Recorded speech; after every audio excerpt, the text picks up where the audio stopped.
Everyone, welcome to Rotor Talk Live, Season 8, Episode 44, DJI status.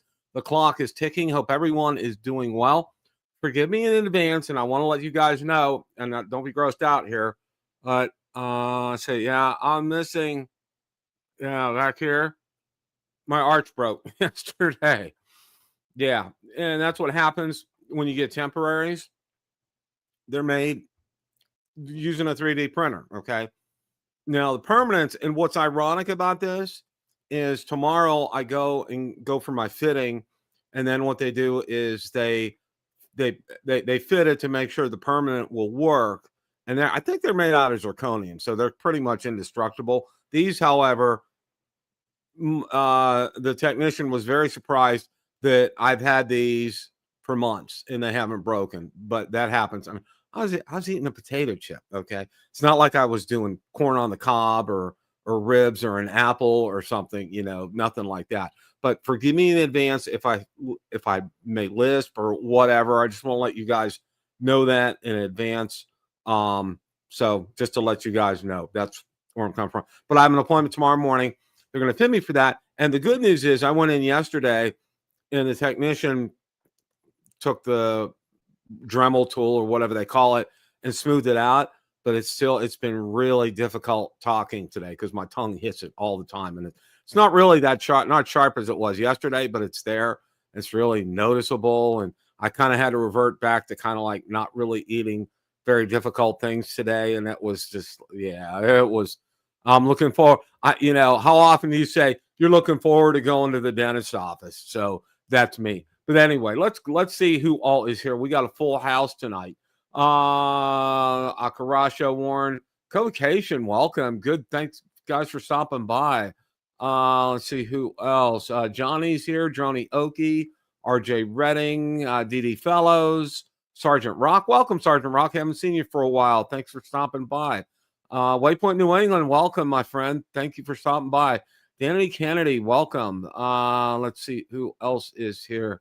Zach, welcome. Good to see you. John Flynn, welcome, John. John, CT Pirate, welcome. Let's see who else we got. Okay. Art, welcome. Let's see. Wow, we got a full house here tonight. Drone Angles, welcome. Good to see you. Casey Crime Fighter, welcome. Let's see who else. Lynn Smith, welcome. CT Pirate, okay. Sergeant Rock. Let's see who else. Okay, yeah, I think I covered you all. Good seeing everybody tonight. Thank you for stopping by. I really want to thank last week Johnny Drone Flyer and Captain Ray for filling in for Ron. You guys did 2 thumbs up. Everybody really liked the episode, and nothing can ever really replace Mr. Ron Brown, and he'll be joining me here in a few minutes. But Ron had a doctor's appointment in Philadelphia. It was a long day for him, and he wasn't able to make it, but he will be here tonight. And I hope you guys caught my special guest appearance on Drone Nation last night. Always a pleasure and a blast and a total lots of fun. And they have the best off-screen food like you wouldn't believe. Okay, Ron spares no expenses, and I'm sure Marcus does as well, along with DeMarco. So anyway, those guys are great. It was awesome to be on the show.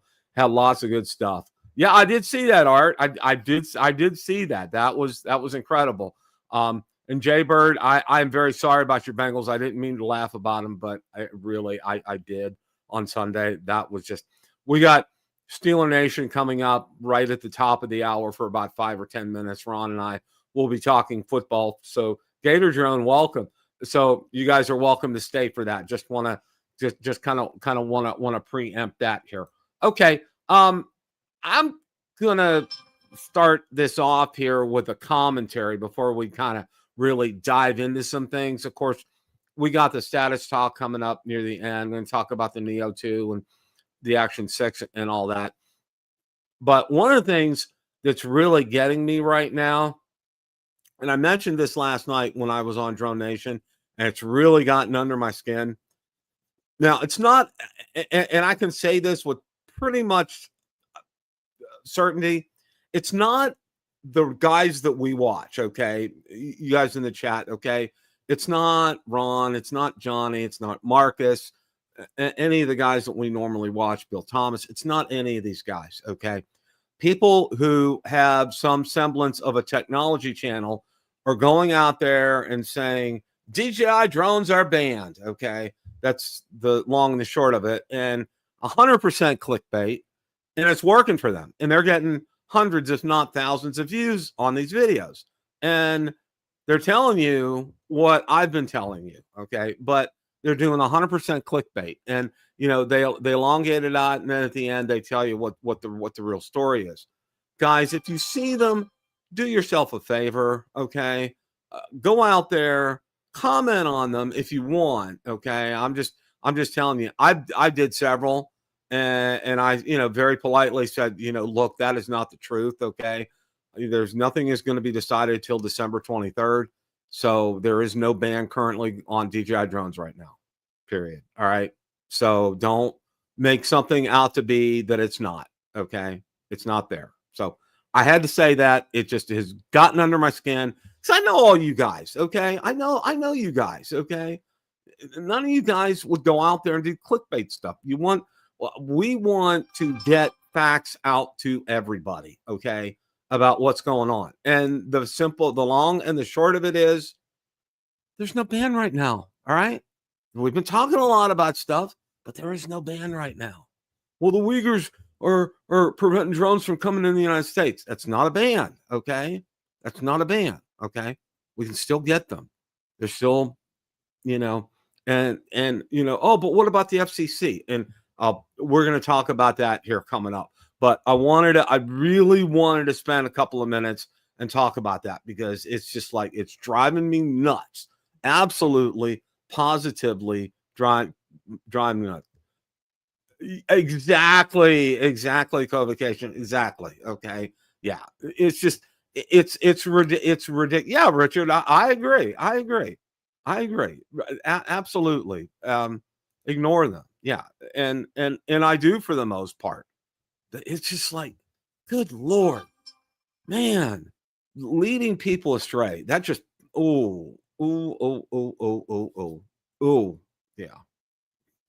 Okay, I was on my soapbox. I was absolutely on my soapbox.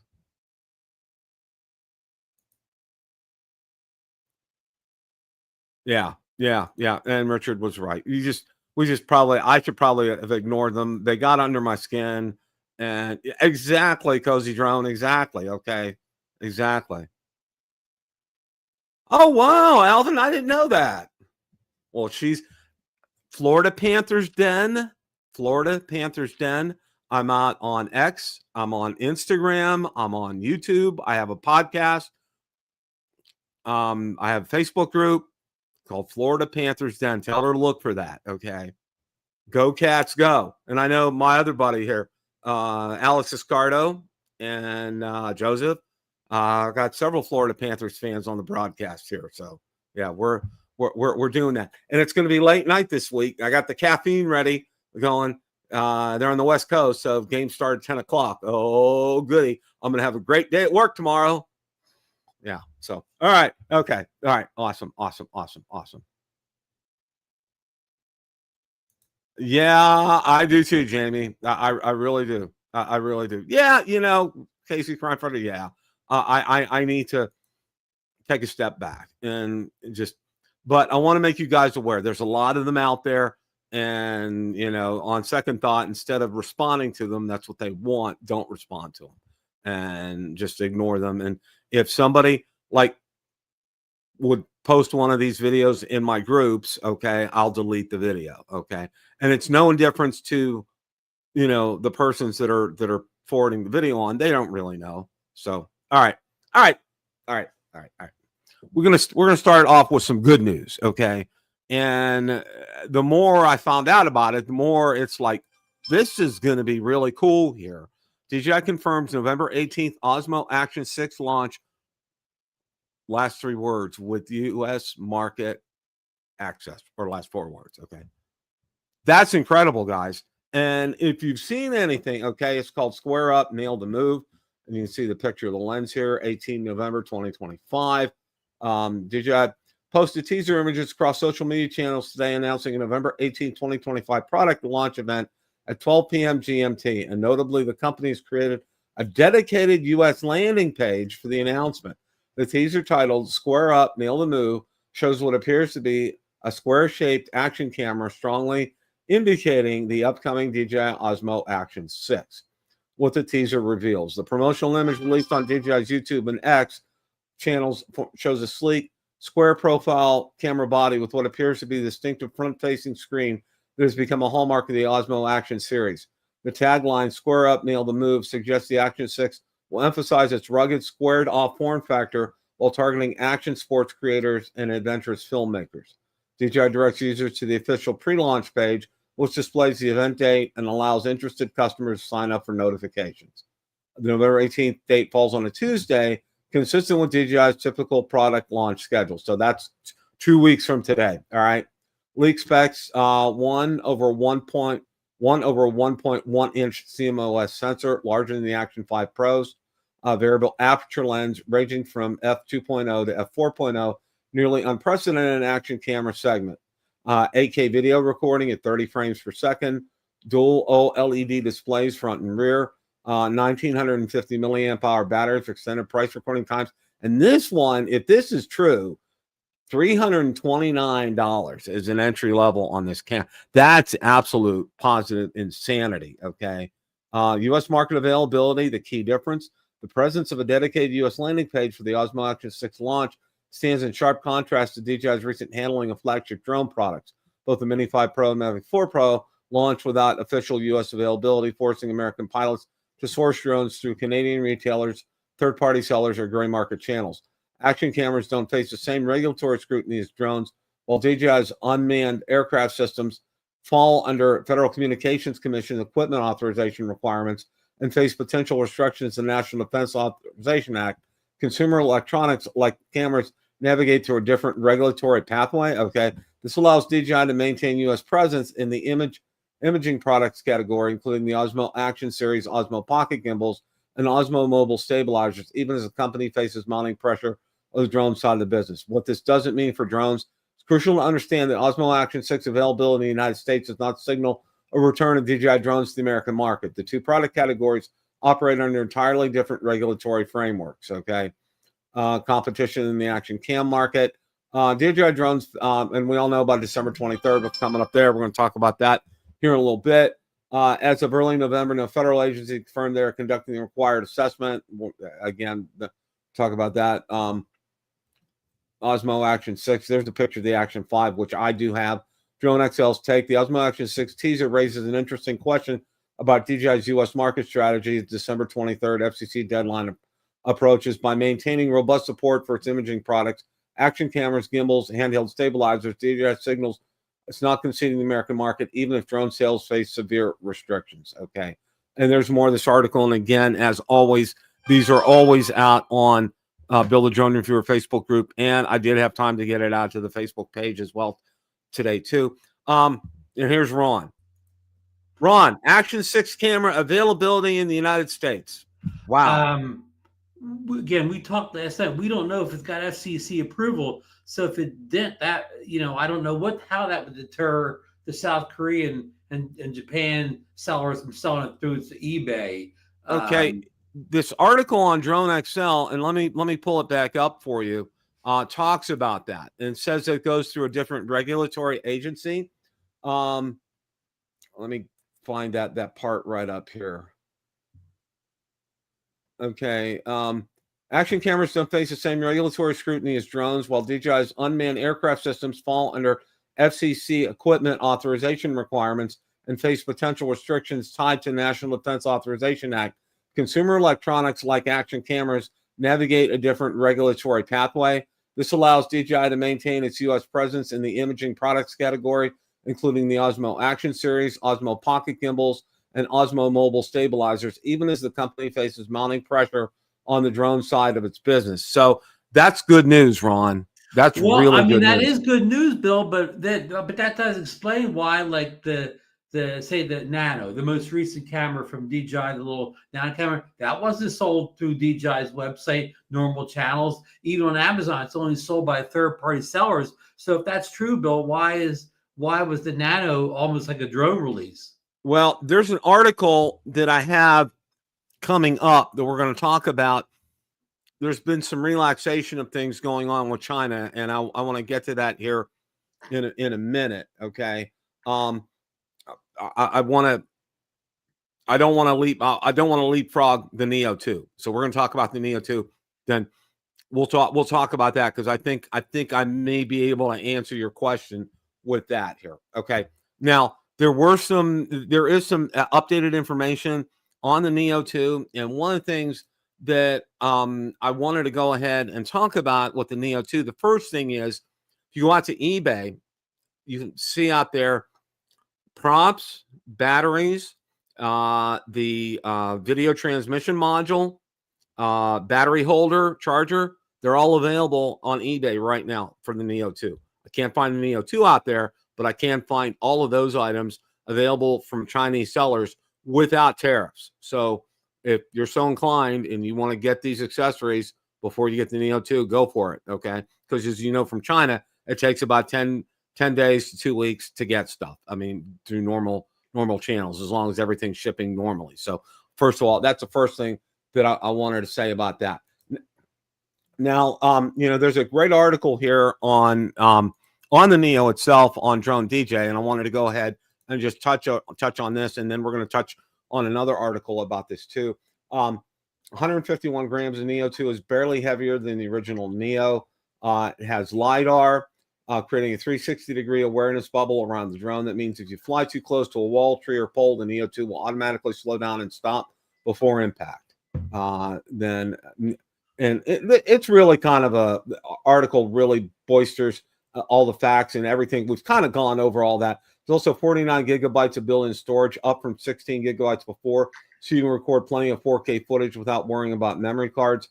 And transferring those clips is faster now too, with Wi-Fi speeds up to 80 mbps. Okay, one of the more practical upgrades in Neo 2's new 1606 milliamp hour battery. It offers up to 19 minutes of flight time, which technically is only a minute longer than before, but it packs in more reliable power management system that maintains consistent performance. DJI also added dual mode charging, which can juice up 3 batteries at once, which is real nice. Okay, like the Mini 5. Okay. Like the Mini 5.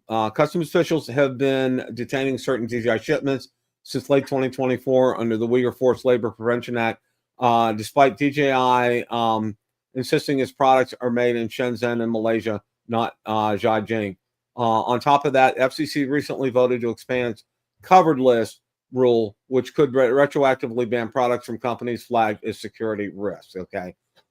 And again, this article is posted out on Build a Drone Facebook group. Okay. We talked about the original Neo is priced at $159 right now.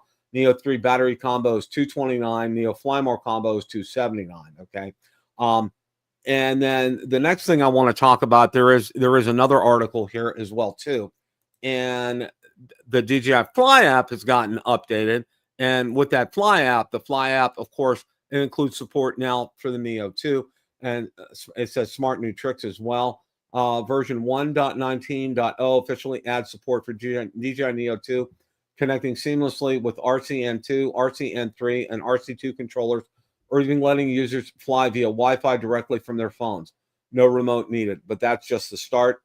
The update introduces a suite of intelligent flight functions tailored for Neo 2, including selfie shot, capture selfies from multiple angles with a single tap, gesture controls, extend your palm to recall the drone or adjust its position midair, customizable mode sets, experiment with creative presets like master shots or cycle following for dynamic footage, freer active track, switch tracking directions on the fly, give creators more flexibility in framing.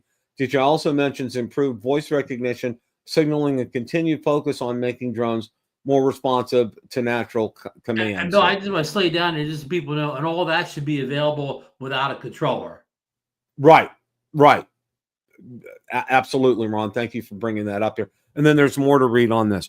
Ron, I from what I understand too, and I think I mentioned this last night on Drone Nation, I think it's going to start being available over in Europe and the UK and Southeast Asia and other markets besides China on November the 8th, which is later this week.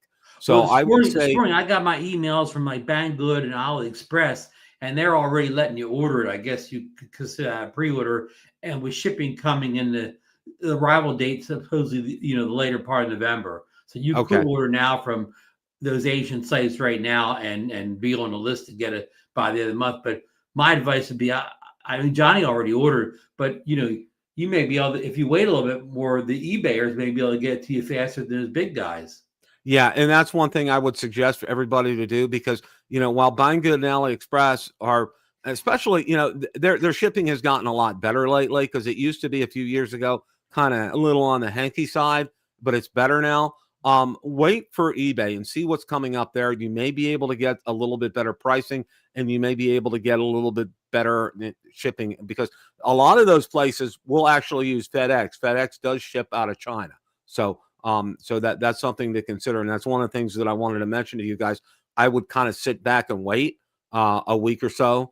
Johnny had a bunch of coupons, so he thought he got a good deal. So a lot of people have a bunch of coupons from those sites that help them bring the price down. AliExpress and Banggood. Yeah, you can usually, if you buy off of them in quantity, you can get some good discounts on them. So that's good. I'm happy for Johnny. I'm absolutely happy. I actually ordered a Mavic 4 Pro battery from AliExpress for $199. Okay, which was great. That was a great price because normally they're like $249, but it's an OEM. And that's where I think Michael Wright, if you're in the chat, he's the one that gave me the link for that too. And I ordered from them and it's already on its way. So. I think, I don't know if Lou's in here tonight, Drone Angels. I think he ordered, I forget where he ordered. He ordered a Mavic 4 and maybe like a Air 3S battery. I think he got his cheaper than you did, Bill. Really? From someplace like that. Yeah. Okay. That sounds really. To your really point, good. There's deals out there. You got to smoke them out, right, Bill? They're not just you got it. You got to come to your inbox. You got to hunt them out. And one of the other things that you need to do, and I keep harping on this, and I know people are probably going to get sick of me saying this, but you really need to vet these sellers. Okay, even if we tell you we bought off of them. Okay, for instance, I'm having a little to do with my seller that I got the Mavic 4 Pro from. Because, Ron, that little black box that had all the adapters inside the Mavic 4 Pro? Yeah. Okay. Mine was open and it was torn open. All right. Which was really surprising to me. And the way it was shrink wrap, but the shrink wrap appeared to be a little bit different. So I've sent them pictures of all that. And I'm kind of asking them, what's going on here, guys? I mean, did somebody go in, take this out and then reseal the box? I mean, and now it may have been unbeknownst to them as well, too. It may have been whoever sold them the Mavic 4 Pro Creator Combo may have done that. So they're checking things out and they told me they're going to get back to me. So I told them at the very least, I'd like some kind of an adjustment because that meant it had been open. Now the Mavic 4 Pro and the controller and everything, batteries are working fine. There's no issue with that. So, but what I did on my own, one of the other things that I did, I got a second 240 watt charger with a US cable on it. I found an eBay seller that sold that. I was real fastidious about finding a second one. And I'm going to be putting out a video about the accessories I bought and why. So that all that kind of stuff is coming up here. Now, the rest of the show. Bill's almost talking for a second. Lou just replied, Drone Angels, Mavic 4 Pro battery on AliExpress, $179. Okay. But if again, like these deals come and go. Like if you go today, it may not be that price. Right. So you got to be on the spot with these deals. Thank you, Lou, for pointing that out. Now tonight's episode, we're calling it the clock is ticking because it kind of is ticking here. Okay. December, we flipped a new month on the calendar. It's now November. You know, and pretty soon it'll be November 23rd, and we'll be a month away from that. And, you know, just I wanted to, there were a few articles that I wanted to go over. Now, one of the first ones that I wanted to go over here, which was really interesting, and I found it on Drone XL. And, you know, I did know, and again, you know, we're not talking politics here, okay? Trump met with Z over in China, okay? And Trump Z Truth pauses business 50% affiliates rule, but DJI still faces December 23rd FCC deadline, okay? What exactly was paused? In late September, the Commerce Department, Bureau of Industry and Security issued an interim final rule applying an OFAC-style 50% rule to the entity list and MEU list. Subsidiaries greater than or less than 50% owned by listed parties will be treated as listed, closing a common circumvention route. Okay, all right. After the Busan meeting, the U.S. suspended that expansion for 1 year as part of a broader package, according to Treasury Secretary Scott Bessent and multiple outlets, including Reuters. Former officials noted the pause could blunt the rule's reach, which analysts said might otherwise expand coverage from roughly 1,300 to 20,000 plus entities. All right. What else is in the package? Tariffs. The U.S. is trimming China tariffs by roughly 10% points alongside fentanyl-related commitments and a pause certain on rare earth mineral restrictions. Soybeans. China will buy 12 million metric tons this season and 25 million metric tons per year for the next 3 years. Rare earths. China will pause its latest rare earth export curve for 1 year as part of the truce. Okay. December 23rd deadline still looms. Okay. The fiscal year NDAA creates a 1 year window for an appropriate national security agency to make a determination, and that's coming up December 23rd. And we all know about that. What the FCC just changed on October 29th, the FCC unanimously approved an order closing loopholes in supply chain rules, including authority to restrict or bar previously authorized equipment associated with covered list entities. The order doesn't name DJI and sets no public retroactive to date. It creates a pathway to act against already authorized devices in certain cases. If DJI were added to the covered list after December 23rd, the immediate clear effects would be no new FCC equipment authorizations and no imports marketing of new radio-based DJI devices. Potential knock-on efforts to firmware updates, repairs, or non-RF software support are unclear. The FCC policies RF authorization, import marketing, not ordinary software support by default. Okay. What the affiliates pause matters to the Shell brand story. The pause BIS rule would have automatically captured subsidiaries of listed firms, a big deal for any alleged proxy networks. Investigations have tracked U.S. brands that appear to use DJI OcuSync compatible radios while avoiding overt corporate ties, raising questions about relabels and white label shells on Amazon. Okay. What it means for U.S. drone pilots, it boils down to this. Short term, the truce reduces near-term risk. The affiliates get swept up in mass, but doesn't change the NDA's December 23rd deadline, okay? Medium term, with DJI is listed, expect no new FCC approval imports to be prepared for possible FCC actions affecting some previously authorized gear, case-specific, not a blanket rule. Procurement planning. Agencies and enterprises refreshing fleets in 2026 should scenario plan now, IG spares, life cycle timing, mixed fleets, while watching for a formal agency determination or deadline extension. Okay, what to watch next? Watch for any sign of a rule of an agency determination from DOD, DHS, FBI, NSA, or ODNI, because if none appears by December 23rd, the statute directs the FCC to add the equipment and services to the covered list. Okay, also monitor FCC's implementation details from new order, especially how and when it might apply to already authorized gear. Okay, and then there's Drone XL's take on this. The truce buys time on affiliates front, but doesn't stop the NDAA clock. Okay, so all that to say, you know, it's kind of slowed things down here a little bit, and I think, Ron, that this probably has they've determined that, okay, even though the Osmo Action 6 and the Pocket 3 use Wi-Fi to do firmware updates, it's not there. It's not like the Wi-Fi or radio communications are controlling the device. Okay. And I think that's where they get DJI gets away with it, with that. Why it didn't apply to the Nano? I'm not sure about that, but I think they probably recently made this determination. That would be a guess on my part. So I think because it doesn't actively, like there's a controller and a unit that is controlling, that's not happening in the case of the action cameras, the nano so Bill, are you cameras. saying that when you when's the Action 6 coming? We saw the date today on the preview. What was that date? November 18th. Hey, so you on November 18th, you expect to be able to purchase the Action 6 on DJI's US website. Yes. Okay. That's what that. Okay. So that'll be a first in a long time, Bill. Yeah. Yeah. Yeah, you're right. I mean, this is. I think the last time a new product was listed on there was not counting Enterprise or gimbal or something. I think was the Flip. Yeah, I think you're right. I think you're right. Because it's been a while. Mavic 4, Mavic 4 wasn't there, Mini 5 wasn't there, the Mic 3 wasn't there, the 360 camera wasn't there, the Nano wasn't there. So this will be a real breakthrough if this is there on the 18th. And every indication it is, because it has a US landing page. I mean, it's just the fact that we got you got the little teaser video is well, this is the first time we've gotten a teaser video in how long? Probably since somebody the Flip. pointed out to me, when's the last time we saw a teaser video this far ahead?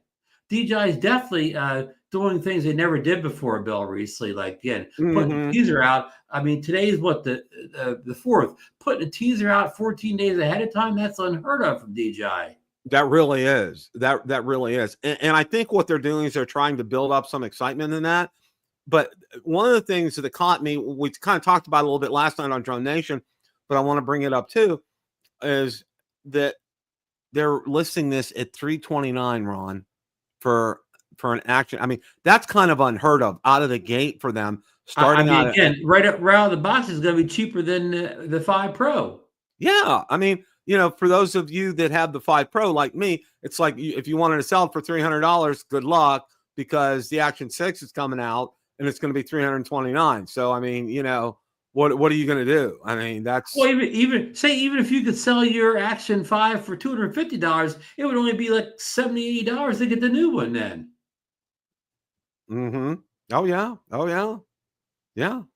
So that again, strange things are happening. I mean, Bill, are you totally sold on that $329 for the Action 5, or you think that's an early rumor that could shift over the next 14 days? If it shifts, it's not going to be more than $20 or $30, Ron. I don't think it's going to have like, I don't think you'll see it jump from like $329 to $429. I don't think at this price point with the specs, the Action 6 is going to kill the market for all the competition for the GoPros and Insta360s and whatever, right? Oh yeah, people are going to, and I hate to say this, okay, DJI is going to kind of shoot itself in the foot a little bit here, because people looking for the Osmo 360 and also the Nano will probably just say, you know what, I'm just going to get the Action 6. Yeah, that's going to be cheaper than like the Nano.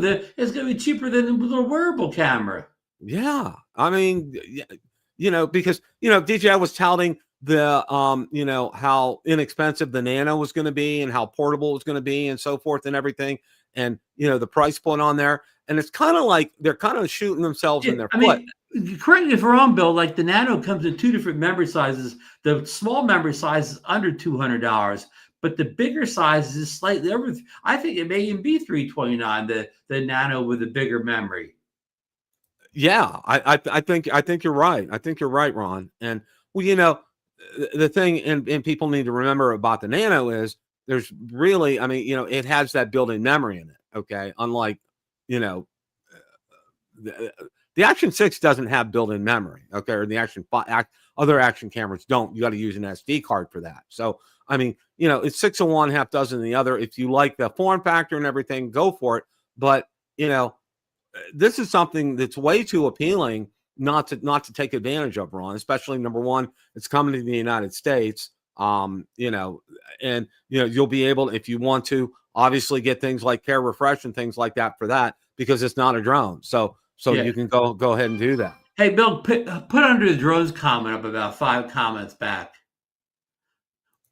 Does the Action 6 have a 1-inch sensor? By the rumors that we read from what's his name story, Jasper's story. It's slightly smaller than 1 inch. It's a 1 over 1 point something or whatever, slightly smaller. Yeah, let me go ahead and put that up here. I had an article from High Kesselou here that had all that information on it. Let me go ahead and bring that up here. Okay. Yeah, it was Drone XL, but I think it was Jasper's story. Yeah, it was Jasper's story here. Yeah, here, John Rockers helped me out. 1.1. Yeah, 1 over 1.1. No, 1 over 1.1. Yeah, so slightly smaller. Yeah, it's slightly smaller here.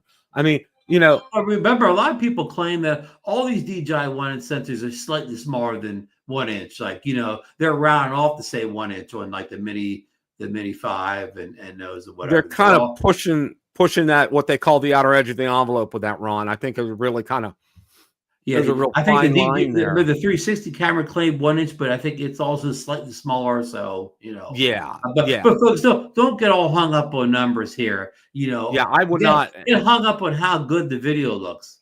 Exactly here. Exactly with that. And, you know, and we talked about it on Drone Nation last night, and I wanted to kind of touch on it here as well, too. This variable aperture with this, okay, that's coming with this. I mean, it's kind of groundbreaking for an action cam, but as we were talking about last night, if you're snowboarding or if you're riding a motorbike or if you're, you know, skiing or you're doing some kind of action thing, are you going to stop in the middle of that to change your variable aperture and then proceed on? We got a feature nobody asked for. I would give me the variable aperture in my drones. Like, why don't the Air 3S get a variable aperture? The Mini 5, I want the variable aperture in the drones, not necessarily the action cameras.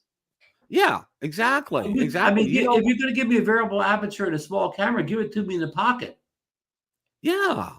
Yeah. I mean, you know, having this it's nice. Don't, you know, we don't look a gift horse in the mouth, as they say. And you're not charging us for it since it's only $329. So you're giving us a feature without charges for it. So we'll take it, but it's a head scratcher. I don't know how much it's such a niche thing. I don't know how that's going to help sales that much. Yeah, you know, unless, Ron, the only thing that I was thinking of, and I thought about this after the show last night, is wondering, you know, I thought about Marcus as one of his favorite sayings. He says, DJI will always give you something you didn't know you need until it's released, okay? And maybe, and this is just conjecture on my part, that they're going to come up with some kind of firmware, software update that's going to use that for another feature. I'm just kind of spitballing here, because that's the only thing I could think that of being for. Because as you all know, okay, you know, for me, I'll use it for vlogging. Like when we go up to Ohio, I'm going to use that for vlogging, which is it's a killer for that. It just works perfectly for that. And I also use it for B-roll. You know, when I'm doing, you know, when I'm filming my drone videos. Okay, it works perfect for all of that. Okay, yeah, and remember, adjustable aperture is not a no-brainer. It's not like you can't go wrong. You could actually move it to an aperture that created issues. So you gotta know what you're doing when you're adjusting the aperture. I mean, we all count on our devices to do it automatically for us, but when you have a manual aperture, you know, you can mess things up if you don't know what you're doing. Exactly.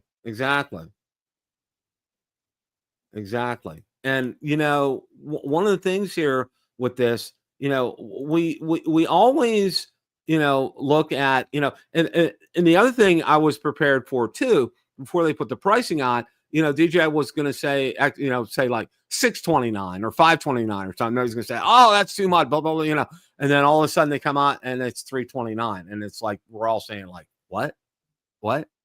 Here? Yeah, I mean, correct me if I'm wrong, Bill. The Action 5 Pro, when it first released, was it $399 or $449? It was one or the other. I think it was $449. Okay, so I mean, we're talking about $120 decrease in price over one generation. Yeah, and now there was another article out on Drone XL that I wanted to kind of draw some attention to here, and it's called "Why is DJI Acting Like a Company That Has Nothing to Lose?" And what's the strategy? Okay, sincerely, whether the company has the tech, the R&D, and finance muscle to do this, and if they had the money to sustain the release rate, who else is doing it? Is DJI taking risk and working at this speed because it feels threatened? That could be one reason, or maybe they're just too good at making drones and they can't contain themselves. I remember when they released drones around 2017, and like Nikon, they tried to avoid feature overlapping at all costs. For example, they released a drone that recorded at 4K 60. The cheap version would only record at 30, and it wouldn't have any sensors, or maybe it just didn't shoot raw photos like the first Mini. But then something magical happened. They just started giving us almost everything here, okay? The new motto, the flagship is the Mini. And he's kind of continuing on in this vibe here. But, you know, I kind of want to tie this article to some other things. And I didn't see this in article form. I saw several posts about this, and I kind of alluded to it a little bit about it last night, okay? Some other things are happening here, and I think there's some things that are happening behind the scenes that we don't know about with DJI. And remember, I've always said, and I think I mentioned it last night on Drone Nation, you know, DJI is not going to take this lying down, okay?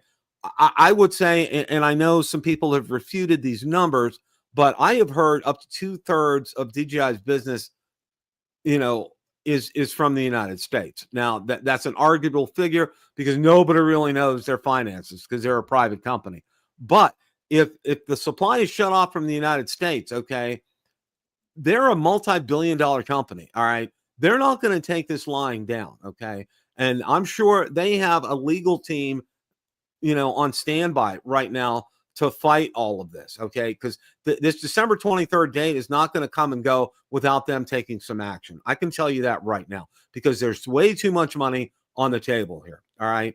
And I think they're putting all these products out as a fail-safe to make sure they're available to the U.S. market, okay? I think that's part of the reason that they're doing this and that they're rushing a lot of these things so that we can have these products here in case the ban actually hits. But as I've said before, and I know people have kind of dissed this as well, and I kind of want to throw this out there too, all right?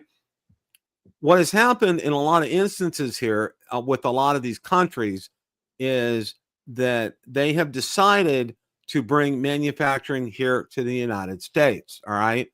And this is something, and Trump's rewarded them, okay? Like he's eliminated tariffs from a lot of these countries, okay? For example, Ford, instead of building a truck plant down in Mexico, they're going to build one here in the United States.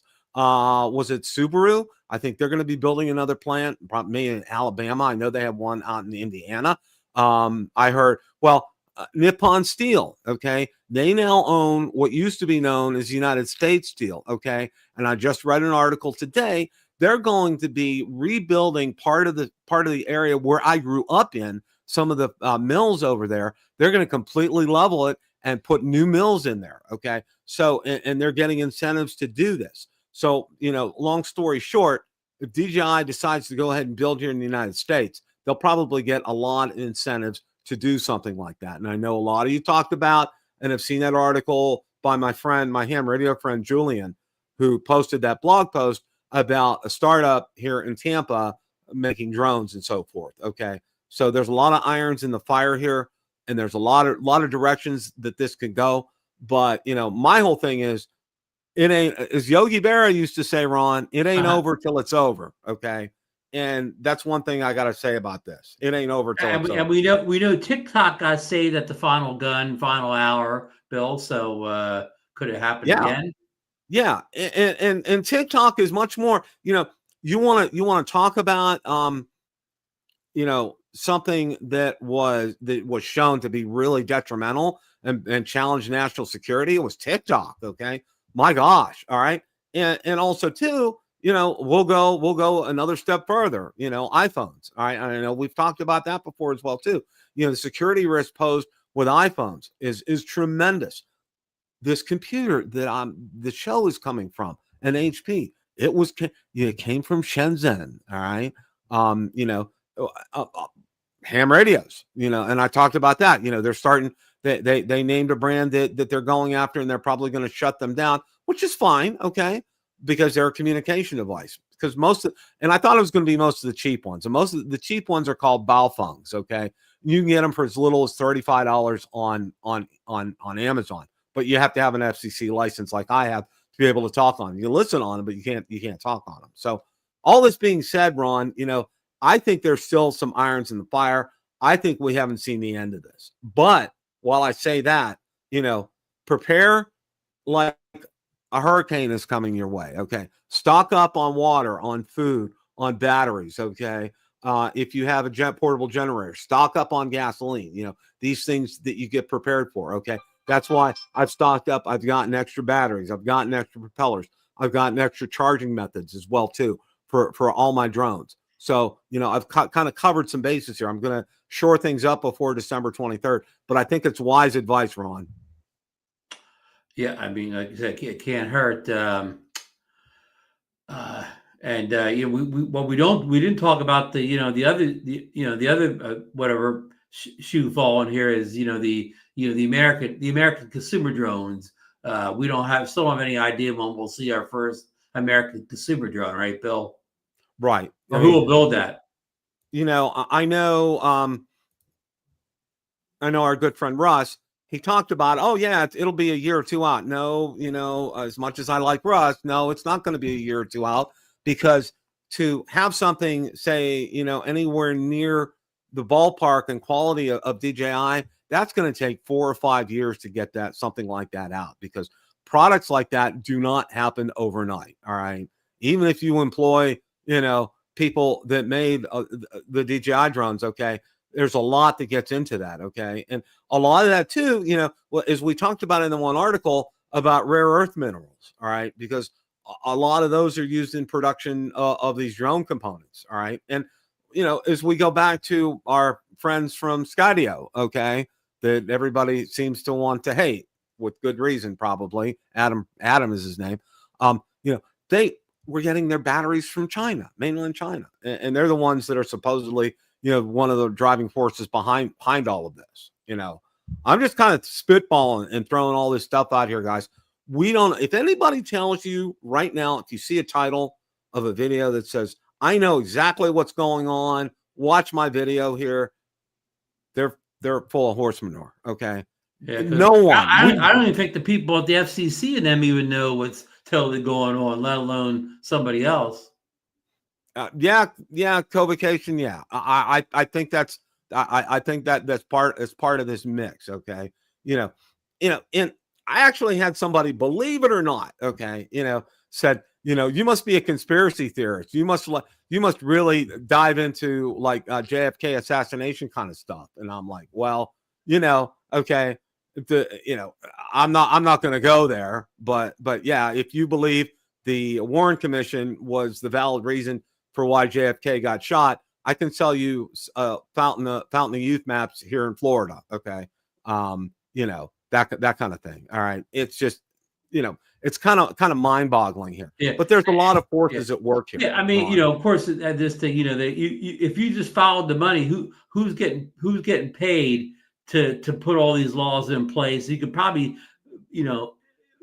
track the money eventually. But also, a guy like your buddy Rick Scott down there in Florida. I mean, he's been governor. He's been senator for a while now. And I never heard drone come out of his mouth until about 2 years ago. So this man's been in the public limelight, never said the word drone once. And all of a sudden, this man's an expert on drones. In fact, an expert on, all the bad things they're doing, the Chinese military. How did a man go from never talking about drones to being an expert overnight, Bill? Well, a lot of people, and I think except for those of us here in Florida, we know, but our governor, DeSantis, which a lot of people, hit or miss with him, our first responders do not use DJI drones. He banned that. Okay. Right. I think he signed in, an executive order or something or other. He was on the drone bandwagon before Rick Scott was. Yeah, he was. So first responder organizations don't use DJI products here in Florida. All right. That they've been banned. He was one of the first to do that. And, don't ask me. I'm just like, I know what I know about stuff. And one of the things that I also want to get across to people here before this ban here, all right, it supposedly goes into effect on December 23rd, okay? Have we done everything we can? Probably, okay? I got a form letter back. I emailed Rick Scott, and I got a nice form letter about how China is the United States enemy, and we need to be on guard and diligent against them. Blah, blah, blah, blah, blah, blah. Thank you for your time and your concern. Senator Scott takes it seriously. I'm like, yeah. And what finger went up after I got that. I showed this to Valerie and I said, it went into file 13. Is where that went real fast. But with all this being said, guys, you know what? As we close out shows and as we tell you things, and I know Marcus has said this as well too, and I know Ron has, I know Johnny has, Ray has, all of us, okay? You know what? Nothing's stopping you from going out there, obviously tomorrow morning, and flying your drone, okay? Nothing's stopping me, except I work, from going out tomorrow morning and flying my drone. So, in other words, go out there and enjoy your drones. Go out there and have fun, okay? Nobody's telling you can't fly your drone right now, okay? Yeah. Nobody. And worry about the 23rd when the 23rd gets here. Exactly. And I have another point too. The 23rd, of course, is a Tuesday. Of course, Christmas Eve's on a Wednesday. Christmas Day is on a Thursday. How many people in the government do you think are actually be working that week to get anything done on the 23rd? Yeah, who's going to be working? Who's going to be working Christmas Eve on the drone ban? The Iceman F-14. Okay, that's a good question here. As far as a drone for surveying, you may want to look at Matrice and Matrice Series 3, an older one. If you can get one, they work real well. Or if you can afford a new Matrice 4 series, they work real well. The Mavic 3 Enterprise will work. But I know the Matrice series, and I say this because this is what my son-in-law does for a living. He does surveying with them, and I know he's used the Matrice 3 series, and it's worked real well for them. And probably you'd want to look at a Matrice 4 if you can afford that. That they're very pricey in terms of that. Just to kind of he didn't say what his price range was. That's the key to a lot of questions is what's your price range, because people do hobbyists. Richard, who's in the chat here, I saw him early. He does hobbyist surveying of his property in upstate New York, and he does it with off the shelf mini drones running third party software. Yeah. Oh yeah. So I mean, it all depends on who's hiring to do this survey and what they require. Yeah. Oh yeah. Yeah. And co-vacation. Yeah, you're right. It is tomorrow, but you know what? You're welcome, Iceman. No problem. No problem there. There he is. Marcus. Ron, there's so much doom and gloom that is being preached right now about this. And you know what? Doom and gloom is when you receive some bad news, okay? And number one, some things that my parents taught me throughout life. Number one, you woke up today, you're blessed, because a lot of people didn't wake up today. All right. And it's a day for you to use and do what you would. Of course, a lot, Valerie and I still work and everything. But on top of that, go out, and there are people that are hurting in this world. So go out and spread a kind word. Okay. Give some encouragement to people. Always do that. Always be encouraging to people. I mean, that's another thing that my parents taught me to do. And my mom was really big on this one. Never mention the word hate. Okay. That wasn't in my vocabulary. And I'll tell you what, I would cuss. I wouldn't get yelled at, but if I use the word hate, look out. Mom was coming after me with a bar of soap to shove it down my mouth. Okay. So that's how much she abhorred that word. So, let's kind of take a step back from all this. Okay. Prepare for stuff. Okay. It's like preparing for your hurricane. Prepare for stuff, but enjoy it, guys. Get out there, have fun. Like on the weekends. And I've told Ron this, okay? Man, I can't tell you the thrill, how much it thrilled me to get the Mini 5 Pro up in the air for the first time. And the same thing with the Mavic 4 Pro. And then, oh my gosh, that RC Pro 2, having that controller, I'm like, okay, I think I've kind of died and gone to heaven. It's controller heaven here. Because it just blew me away how wonderful it was and how easy it was to navigate around that screen and to see it in the sun. I mean, it's just like, wow. It's basically the big kahuna of controllers or whatever. It is. It's the mother of all DJI controllers. And then to look at the clarity of it and how crisp and clear it was, even in the sunlight. I mean, it was just amazing. And then the video footage off of it. And I haven't really done. Yeah, you don't have to go find a tree to stand under or sit far off in your car anymore. Nope. Well, what I do, it's real interesting. where I fly from, up at our clubhouse. I park the truck 3 spots down from a tree, and the way the tree faces west. So by the time I'm there, okay, I get shade from the tree over to the truck. So where I'm taking off and landing from, for the most part, if my timing's right, it's shady the whole time that I'm there. Now, if I get a little bit later, like say after 11 or so, I kind of lose some of that shade. But if I get there between 9 and 10, it's usually pretty good. So I'm pretty good as far as that's concerned. Chuck Kovac mentioned in chat that RC2 is a bit awkward to hold, but works great. What I do, Chuck, is I use a lanyard with it almost 99.9% of the time I fly. I agree with Ron 100% on that, Chuck. That's one of the things that I do as well too. And you know what, Bill? It is kind of awkward, but no more awkward than the controller for the Phantom 4. Yeah. Remember, That's a good point. When you had your big tablet on it or whatever, that thing, even with a lanyard, kind of sat awkward. That was massive. Okay. And I know, like, if I hung it around my neck, I was like, wow, that's a little on the sore side. Okay. If I'm hanging down, I was hanging down there on the Phantom 4 and having a tablet on there too. Yeah, that was a lot to navigate. Chuck says I use a lanyard, but still awkward. Yeah, I mean, when you're comparing to using the RC-N2 or whatever, sure, it's awkward. That little controller, you go one hand like it's nothing. Yeah, it is awkward compared to that little controller, but the benefits outweigh the awkwardness, in my opinion. Yeah, I agree. And Chuck, I'm not having any problem with the sticks. I think I'm not necessarily a pincher either, though, Bill. So I'm not. I mean, I do a little bit of everything. I pinch, I don't pinch, whatever. But I'm not a hardcore pincher, so that doesn't bother me. Like the RC Pro, the first RC Pro better. They were good. Yeah, but I didn't like, Chuck. I don't like things with the screws below the sticks. Yeah, I agree with Ron. I like the screen above the sticks. Yeah, and I think that was just personal choice for me. I'm not saying it's better.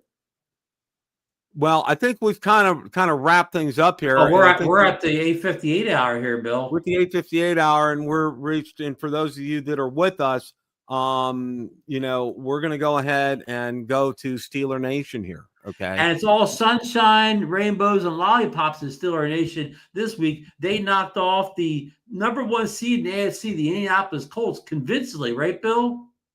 Well, here's the thing, okay? And this is what I wanted to talk about, and I've been waiting 24 hours to talk about this, okay? Now, everybody knows, they had a stellar defensive game, all right? They had 6 turnovers. Didn't they hold the league's leading running back for the Colts? Didn't they hold him in check? Like they held him like 50 yards or something? They held him in check. But the big problem was, from those 6 turnovers, do you know how many points they scored off of them? You mean how many times the offense took those turnovers and punched it in the end zone? Or got a field goal? All I got was a field goal from it. Okay. So zero TDs off. Zero TDs off that. And one of the things that I kind of want to back up a second here. And I heard Aaron Rodgers after the game, and I'll tell you what, I had always kind of been in his corner and a fan and everything, but I became a real fan after hearing his post game. And he said, you know what? I take responsibility for the offense. We did not play well. We should have gotten that ball in the end zone, and that's on me. I was like, wow. Bill, wow. He does a better post-game interview than the coach does, huh? Oh my gosh, yeah. Tomlin's there like this after the game, beating his chest like, look at us. Look at how good our defense did. A lot of people didn't look at some of the real nitty-gritty stats. The Colts killed the Steelers on 3rd and 8. When they had 3rd and 8, they almost always got a first down that whole game. All right. Wow. It was not even close as far as that's concerned. All right. And, the whole thing about them getting these turnovers, like I said, you need to convert turnovers to points, Ron. Okay. That's just, football 101. You got to score. If you get the ball, especially you're in Colts territory and you get the ball and you only get 3 points out of 6 turnovers. And what was it? Was it one of what's his name? Super long field goals or whatever? Yeah, Boswell. He had it wasn't even a chip shot. He probably had to really kick it, huh? Yeah, there were a couple he really had to kick. And now, it was Hey, kind of off the soft. Steelers for a second. How about the guy for the Jaguars kicking the 68-yard field goal? I saw that. Well, and a lot of people say incredible, but you realize too that was in where Vegas plays is indoors. Okay, so there wasn't any wind or rain or elements to interfere with his kick. Basically an air conditioned stadium that he kicked that in, and it would have gone 70 had it been 70. It would. I mean, it looked, as much as I saw the side angle of it, it had plenty of distance. I mean, he could have kicked it from 70 and it would have worked. It would have gone. Between him and that Cowboys kicker, they're kind of changing the game. You can't even let a team get the ball within 70 yards of the end zone now, right? Oh yeah. Yeah. I cut your thing about the Steelers. You said they weren't capitalizing, they weren't converting any of those turnovers into TDs. Yeah, they weren't, and Aaron Rodgers owned up to that. Okay, he said, "Look, that is on me. That's my responsibility." All right, and you know what he's done a lot of times, and it's really ticked off Tomlin and Arthur Smith, the offensive coordinator. He's called audibles on a lot of these plays. Okay, and almost all the time they've been positive gains or touchdowns. Well, all right, that's nothing new. If you watch them in Green Bay, just like Brady and Manny did it, he's given a playbook. He goes the line, he reads what the defense does, and he calls an audible.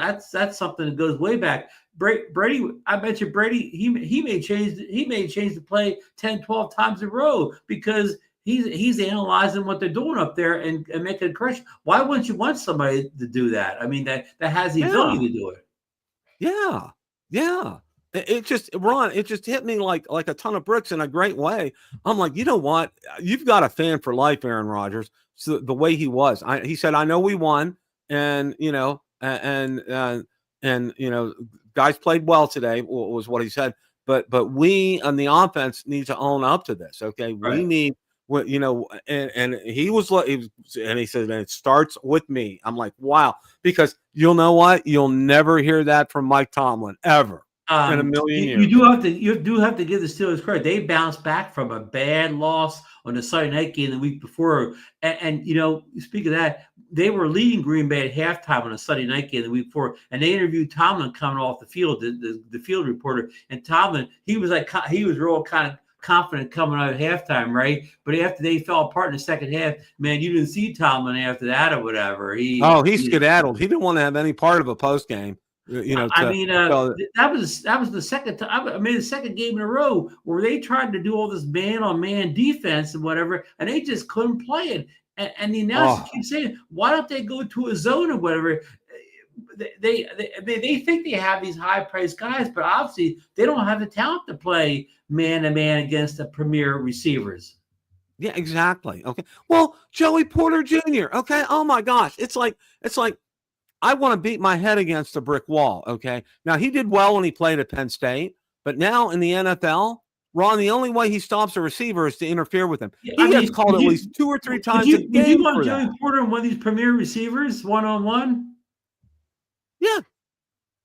And of course, Green Bay, they don't even have a premier receiver. The tight end, Kraft, he killed you. But the other guys, they throw the ball it seems like 5, 6 different receivers. So you never really, you don't know who to double up because, they spread the ball around. But no matter who they threw the ball to Sunday night, I mean, they were getting open on the Pittsburgh. They weren't even looking like they weren't making great catches. They were just making just like your practice catches. They were running the route and they got the ball. Well, what's his name for the Steelers made Jordan Love look like he was better than Rodgers and Favre put together in Green Bay. Oh yeah, that second half that was just. I don't know. Did he miss a pass in that second half? I mean, I don't think so. I think what's his name? Their tight end caught, I don't know, like maybe 7 or 8 in a row. And what's his name for the Bengals the week before? Yeah. He had 17 catches that game, Ron. On like 23 targets or something like that. It was insane. Yeah. So I mean, I don't know why is it Tomlin that insists on them doing this man-on-man defense in the secondary? He gets caught. And see, here's the thing, okay? And your DC's on the hot seat up there. That Austin, a lot Austin. of people Well, see, Austin is only allowed. Austin has to get permission to go to the bathroom from Tomlin. Okay, that's how much. I mean, literally. I mean, that's how that works in Pittsburgh. Okay, it's just a pure, sincere. So if he got canned, he's just a scapegoat. Yeah, he would be a total scapegoat on that. Okay, because Austin can't brush his teeth without Tomlin giving him permission. It's ridiculous. Okay, it's absolutely. Everybody wants to blame Austin for it. Don't blame Austin. Okay. And now the other thing is, and I think I told you this. You know where Austin came from? He was defensive coordinator for the Bengals, and the Bengals fired him. And so Tomlin picks him up. I'm like, speaking of that, I saw a trade today. The Bengals traded a linebacker to the Cowboys today, right? And they said this guy, he went from the worst defense in the league to the second worst defense in the league. So he didn't get much of an upgrade there. And no, he didn't. Yeah, that wasn't. The Cowboys are counting on his help, but they're counting on help from a guy who's on the worst defense in the league. Now I got to say this before it's remiss. Okay, all right. And apologies to Jay Bird because I know you're a Bengals fan, but oh my gosh, Ron, I literally was laughing so hard. Valerie had to say, "Why are you laughing?" And I told her what happened. I explained to her. She knows she's pretty smart about hockey. She knows hockey pretty well, not so much football. So I had to explain to her what went on. Ron, I busted a gut. I literally busted a gut when the Bears came back and won that game. It was just hilarious. Oh my! Again, I don't know. Cincinnati's defense. We get upset at Pittsburgh's defense or whatever. I mean, Cincinnati's defense is what do you call like a paper mache defense or whatever. Yeah. Right? I mean, again, when they beat Pittsburgh, then I don't know what you play Cincinnati. You should just intend to score every time you get the possession, right? Because if you don't, Flacco, he has the ability to score almost every time he gets the ball because of those receivers. Yeah, because of Chase. I mean, that's pretty much given. The other guy, what's his? I always get Tyler. The other guys, he's not as good as Chase, but he's Pro Bowler too. Higgins. Yeah, Higgins. Yeah. Well, and I'm going to say this. Everybody's still like, oh, look at us, look where we're at in the AFC, and I'm like, you know what? Put the brakes on, folks. Guess who came back and played and won last week? Lamar Jackson is back for the Ravens. Yeah, the Bengals came. Okay, and the Ravens played pretty well here. And they have yet to play the Ravens. They got to play the Ravens twice. Okay. Oh, boy. Yeah. And then you know who else they have on the schedule coming up? The Bills. Okay. I'm and like, you saw the Bills take out the Chiefs last Sunday.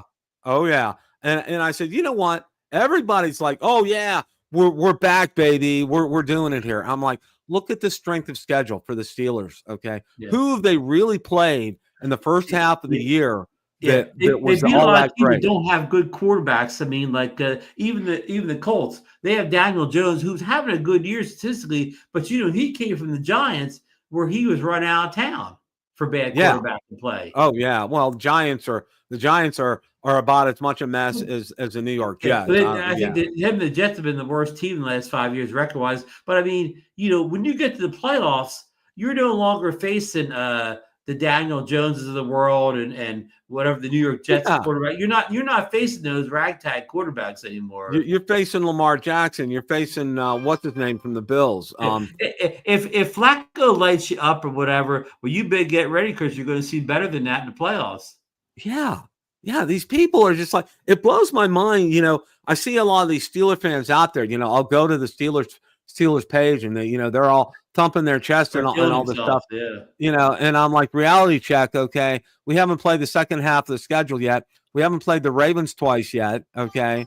There's a lot of football left. We got to play the Bills. Hello. And I remember game one, Bill, when they beat the Jets, and the Steeler fans, it was almost like they had won a playoff game. I mean, the comments out there, people were really feeling good about it, and so on. The new what's his name, Rodgers played well. I mean, they felt so good about it, and you said, hey, put on the brakes here. This is the Jets, Exactly. We didn't win the Super Bowl. We didn't win a playoff game. We beat the worst team in football in the past 5 years. And then you said, we needed a 60-yard field goal to even do that.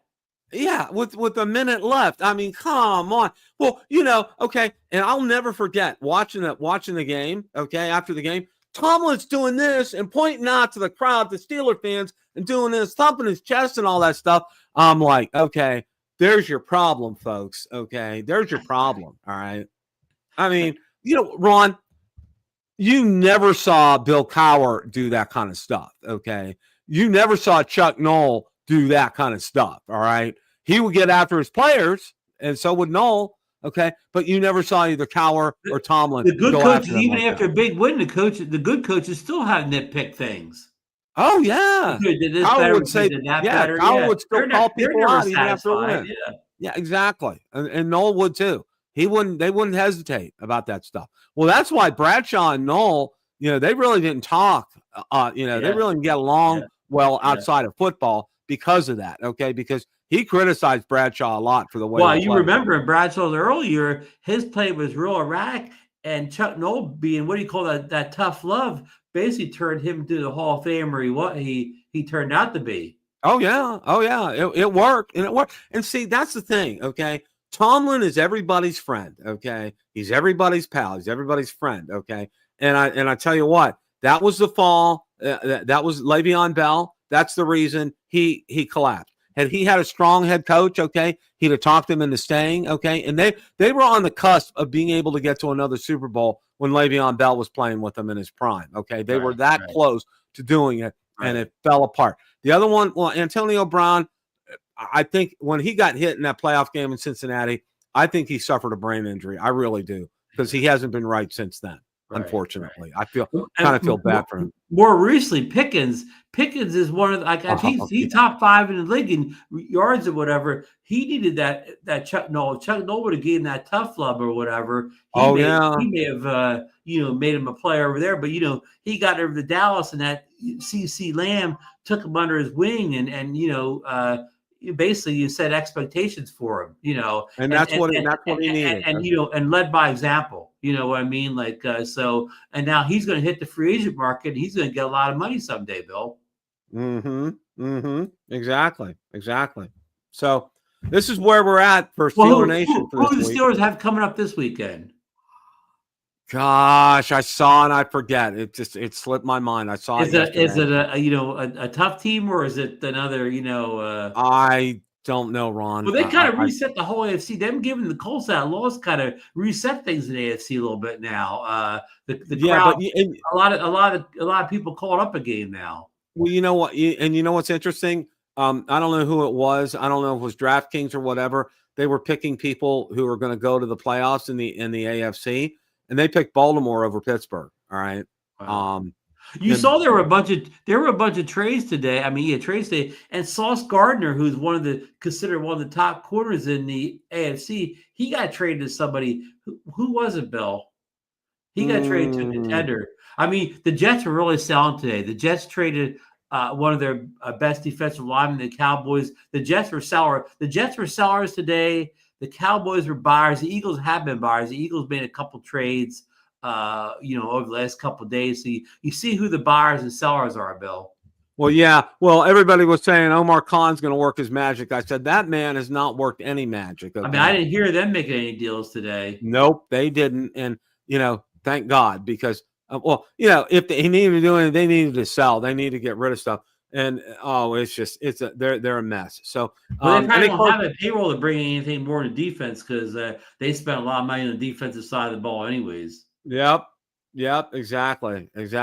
So, any final thoughts here before we wrap things up, Ron? No, just been an interesting, week with the Action 6, teaser coming out, and we know that's coming for sure now, and hopefully we'll see it in the U.S. Again, I still never saw that got FCC approval, but you said. But I think Action cameras have got FCC approval in the past, so I'm confused about all that. So we'll see what happens. And of course, we're all waiting for the the Neo 2 to go on sale from our favorite eBayers in South Korea, Japan, and China, whatever, so we can get a hold of that thing. But otherwise, I flew a job today up in LBI. It was a little windy, but I got it done. Luckily the Air 3 has held its own in the heavy wind. But what about you, Bill? You got anything going on? Yeah, I didn't get a chance to fly this past weekend. Saturday, we're going up to visit my mother-in-law. It's her birthday's next on Veterans Day on the 11th, so we're going to take her out for lunch this Saturday. It's been a while since I've seen her. It'll be good to go visit. She now lives with Valerie's sister about an hour away, so I'm looking forward to that. And then Sunday, I'm going to go out and do some flying with the Mini 5 Pro and with the Mavic 4 Pro, and I'm going to kind of do what I call a stress test video. Really kind of max it out and trying to bring it back when the battery's maybe about 30%. So I want to do a bunch of stuff, maybe do some hyperlapses, some quick shots, master shots, point of interest, that kind of thing. Just mix it up to see how the drone handles that and see what the runtime is going to be from as close to 100% as possible. And do that with some of these recent updates have messed up the precision landing for especially the Mini 5 Pros. You may want to test that out too, Bill. That's true.